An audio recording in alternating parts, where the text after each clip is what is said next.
Hello everyone, in this video I'm going to walk you through how to reset WordPress website. So if you want to reset your WordPress website, here's a quick guide on how to do that. So the first step you have to do for you to be able to reset your website is to back up your WordPress website. So if you want to back up your WordPress website, go to your plugins and install these plugins into your website. Just search for Updraft. So Updraft,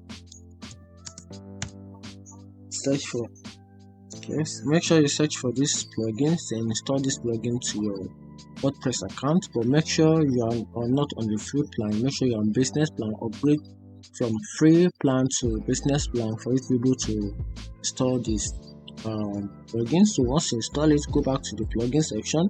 From there, install it, then access it, then make sure you connect this Updraft to your Google Drive so that you can back up your account and all your available informations on your website or your website account will be forwarded to your drive. Then from there, and just use the cloud storage of Google Drive to store all your information. And after that, you can just use this search bar up here and search for WP reset, which is WordPress reset. WP reset.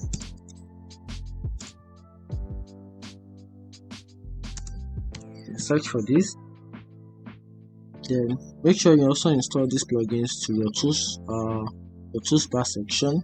Once you install it, make sure you're also on business plan.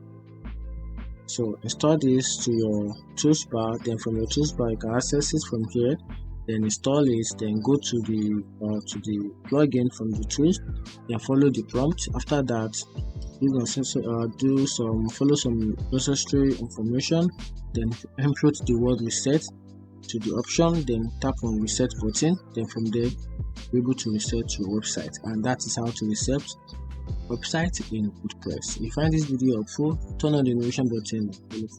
Thank you.